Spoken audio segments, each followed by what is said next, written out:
السلام عليكم، كي دايرين؟ واش راكم؟ نتمنى لكم تكونوا بخير وعلى خير وبألف صحة وعافية ان شاء الله. مرحبا بيا عندكم فيديو جديد.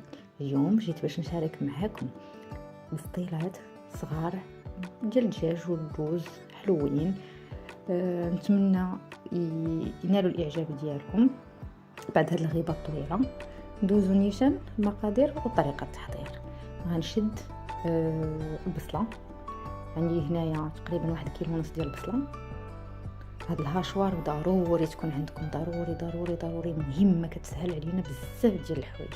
راه تقريبا راه جاي العامين وهي عندي، كنت خديتها من عند اواني شعيب وثمن زوين وصدقات ليا مزيانه. راه دغيا هذاك كيلو ونص راه قسمته على 2 دفعات دغيا، راه ما كاملاش دقيقات صافي. قردات وليا رقيق داك الطريقه اللي بغيتها. صافي البصله ديالي ما كاين لا عذاب لا حتى حاجه، سهله. غنشد هذيك البصله ديالي غادي نديرها بداك الطنجره وغناخذ الدجاج. انا هنايا عندي 2 كيلو ديال الدجاج، 2 كيلو منقي. شديت انايا الدجاج حيت ليه داك الجلده ديالو. من بيان سور داك الدجاج راه مغسول وترقد في سكينجبير وفي الحامض، تغسل مزيان وترقد وبعيد في الثلاجه.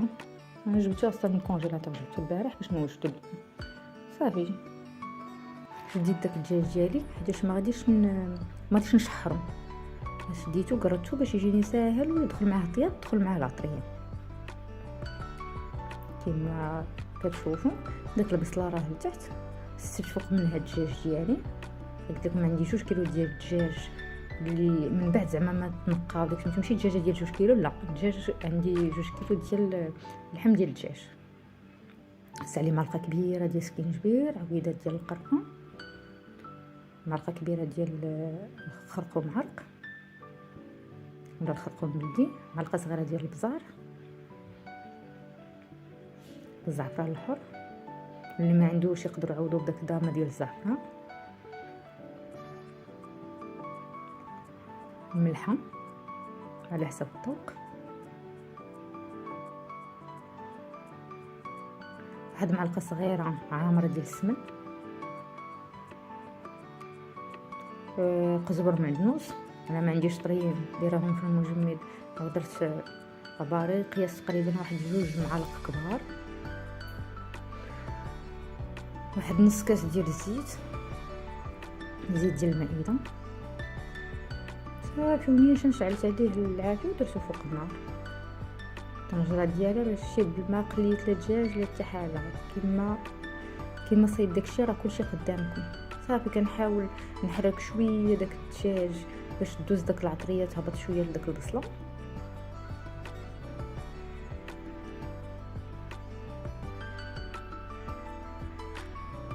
صافي اصلا الطنجره عندي ديال الانوكس، هذاك بنادم خاصو يرد معاها البال بزاف.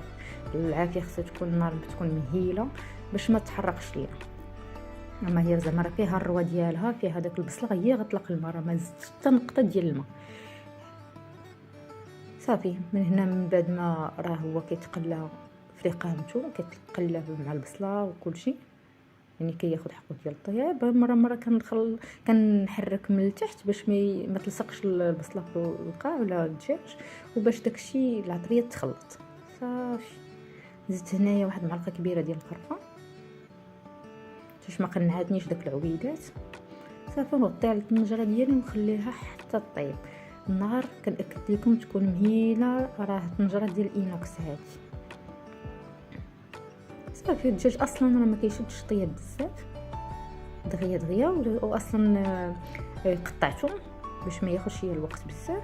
صافي دابا منين كنحس الدجاج ديالي راه صافي طاب، غادي نحيد الدجاج، غنصفيه من داك البصله اللي معاه.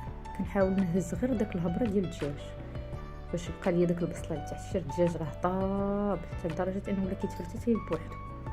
صافي نحيد داك الدجاجات ديالي. صافي كنشوف لا باقي شي عظام ولا شي حاجه تمايا نحيدو. نحيد داك العويدات ديال القرفه هما اللي بانوا ليا قراويين حتى صافي ما بقاش عندهم شي ضغط معايا. صافي هنا باش يسهل عليا الامر حيدت درت مقله باش دغيا داك البصله تحسن ليا ودغيا تشرب، مبقيتش محتاجه الطنجره. صافي زدت القرفه، زدت السكر كيبقى على حسب الذوق. صافي حتى تنشفت ليا مزيان داك البصله. شوف فاش كنحرك ما كيبانش لك، راه كيبان لك داكشي قياس ماشي ما فيهاش الماء. صافي بدات كتشرب، خديت 8 ديال البيضات غنحركهم بواحد الاناء، نزيد عليهم شويه ديال الملحه وشويه ديال البزار باش كتهرس ليا شويه داك الزفوريه ديال البيض.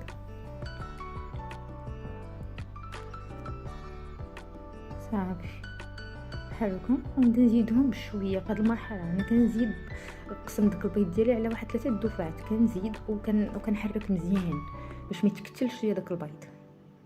انا كندير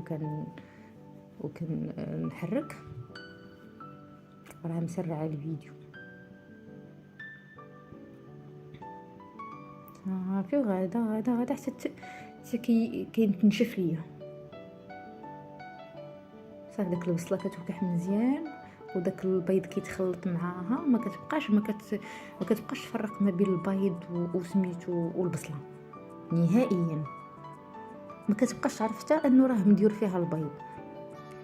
تالمو داك البصله منسمه ليا داك السكر والقرفه معسله مزيان وداك البيض تحرك معاها بسرعه. صافي انا كدقتها، جات ناقصه شويه سكر، زدت واحد كميه ديال السكر.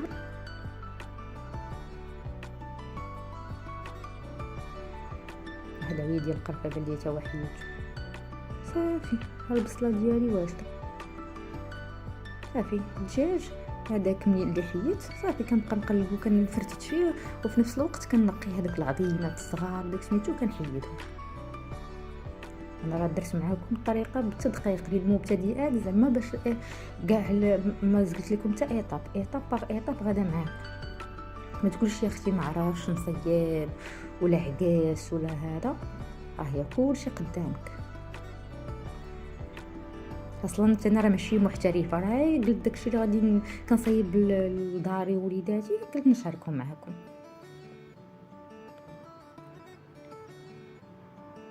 صافي كنبقى مستمره بحال هكاك حتى كنقي داك الكميه ديال الدجاج عندي كامله. صافي من بعد ملي كنسالي الدجاج ديالي فرتتو، داك البصله والبيض كنزيدهم على هاد الكميه ديال الدجاج. صافي وكنخلط مزيان. كنشوف داك الساعه نقدر نزيد سكر كلاصي، نقدر نزيد واحد الساشي ديال الزهر، داك زهره البرتقال، داك الفاني اللي منسم بزهره البرتقال. نقدر نزيد شويه ديال الزهر، كيبقى داكشي على حسب الاختيار ديال كل واحد. نزيد شويه ديال السكر كلاصي وخلطته. اللوز ديالي بالطبع راه واجد، اللوز راه ساهل، راه كناخذ الكميه ديال اللوز اللي بغيت كندير الماء يغلى وكنلوحو فيها واحد 5 دقائق ولا 10 دقائق. صافي وكنشدو كنقليه في الزيت بارده ونخلطو مع شويه السكر كلاصي والقرفه. وفاش كنبدا نخدم راه كنحطو حدايا. هي الطريقه ديال الطيب ديالي. راه خديت ورقه صغيره عندي هذه، واحد الغلاقه ديال واحد القرعه ديال العطريه، ولا هذاك السخك ديال 5 دراهم حتى هو صغير، ولا اي طبسيل عندكم. عرفتوا شتي الشكل ديالها بسطيلات صغار. هذا القطر ديالو تقريبا راه فيه واحد 10 سنتيم. انا راه درت ديال الدجاج ودرت ديال الحوت كلهم في نهار واحد. مع دابا الاستعداد رمضان راه العد العكسي خدام. صافي وكندير داك اللوز ديالي انا كنت بوجدته على تيساع، درتو في كونجيلاتور داك السوبيرا، ودابا فاش بغيت نخدم بيه راه كنجبدو شي. كندير ورقه صغيره والربع ديالها، وكندير داك العماره ديالي ديال البصله والدجاج والبيض، وكنزيد عليهم اللوز. صافي وكنجمع الورقه ديالي كلها الفوق، كنتنيها شويه، نحلها بحال الوريضه وكندهنها بزيت والزبده وكنشدها وكنقلبها. هذه ما كنخليهاش باش داك الورده تثبت ليا داك الديكوراسيون ديال الورده، كنخليها مقلوبه حتى كنبغي نديرها في البلاستيكات وندخلها المجمد، عاد كنقلبها على وجهها. هنا كما قلت لكم راه وجدتهم. انا كانت عندي دسات بصيله ديال الدجاج وديال الحوت بجوجهم في نهار واحد، وهذوك راه غادي نطيبهم معكم باش نوريكم في الاخر الشكل النهائي كي داير. راه العد العكسي غنعاود معكم عاوتاني الطيب ديال البسطيله.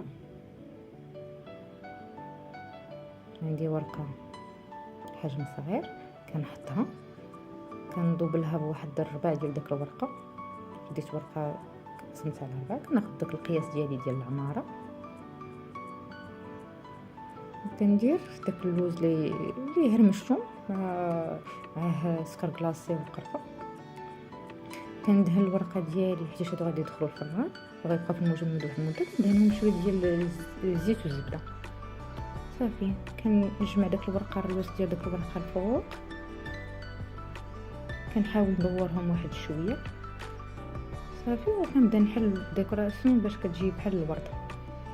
كنعاود ندهن ونقلبها نخليها على هذاك سميتو باش تبقى داك الشكل ديالي يبقى ثابت صافي. كنخليه مستمر بحال هكا حتى كنكمل الكميه ديالي كامله.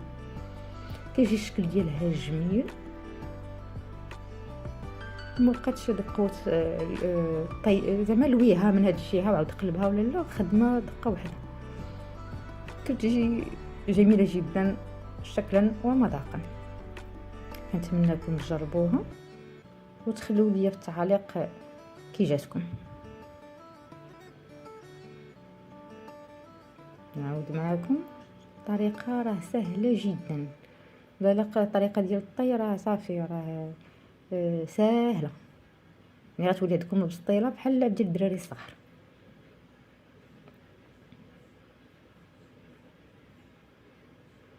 ومازال ان شاء الله غنحط لكم فيديو ديال البسطيلات ديال الحوت حتى هما، وتشوفوا حتى هما الطي ديالها راه ساهل.